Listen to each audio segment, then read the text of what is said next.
Les festes de la promesa de la Granja de la Costera va celebrar ahir el dia gran. El pare Sant Francesc va guiar i protagonitzar la missa i la posterior processó.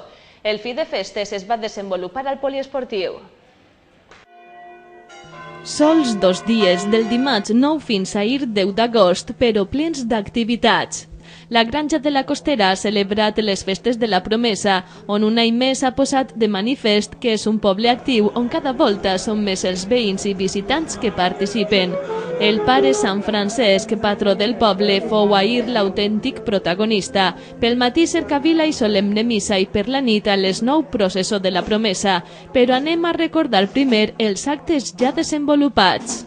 Un any més ens trobem davant les festes de la promesa. Ahir van tindre lloc la celebració del sopar de Germanor en l'avinguda de la Diputació, amb la qual va ser un èxit donat l'afluència de gent, ja que van comptar amb més de 400 veïns que van participar en el mateix.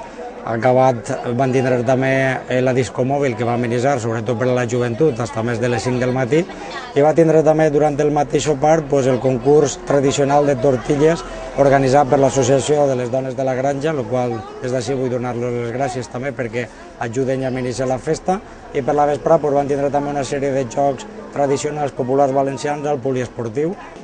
Les festes de Sant Francesc d'Assís tenen caràcter de promesa per la protecció que va obtindre durant el còlera que va assotar la comarca en 1890, d'ací el particular nom de les festes. El volteig de campanes i l'himne d'Espanya va donar la benvinguda al sant. Ací veiem com els portadors de la imatge trauen al sant al coll. Pràcticament tot el poble no va voler perdre l'oportunitat d'acompanyar-lo. Veïns, xiquets, membres de la corporació municipal i, com no, l'autoritat eclesiàstica.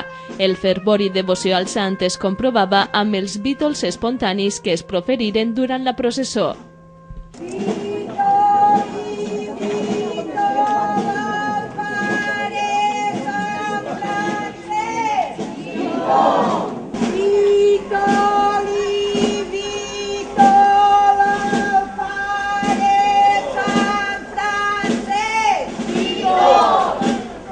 Sant Francesc fou el fundador de l'ordre franciscana i d'una segona coneguda com Germanes Clarisses, les 2 sorgides sota l'autoritat de l'Església Catòlica en l'edat mitjana. De ser fill d'un ric comerciant de la ciutat en la seva joventut, passà a viure en la més estricta pobresa i observança dels evangelis. La seva vida religiosa fou austera i simple i, per tant, animava als seus seguidors a fer-ho d'igual manera.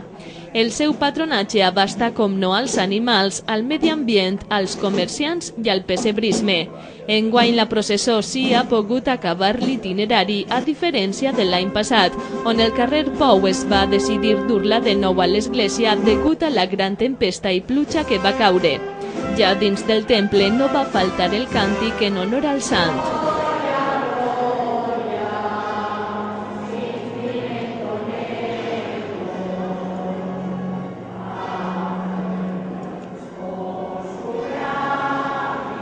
Ara acaba de concluir la processó, la part més religiosa i sobretot el sentit de la festa, que també ha tingut molta afluència de gent, també és com visitants, ja que és una cita tradicional cada 10 d'agost vindrà a la festa de la promesa de la Granja. Ara, tot seguit també, quan la gent acaba de sopar, en el poliesportiu n'hi haurà també una sèrie d'activitats, tant un pas de fotos antigues com un DVD, i tot seguit també la gent dels més menuts sobretot podrà gaudir de la piscina i també de música que n'hi haurà un poc a més altes hores de la matinada per a la gent jove i en un ambient també magnífic com és el poliesportiu i donat que estem en el 10 d'agost. El fi de festa va incloure una projecció interactiva de fotos antigues, música popular i, com no, aigua en la piscina.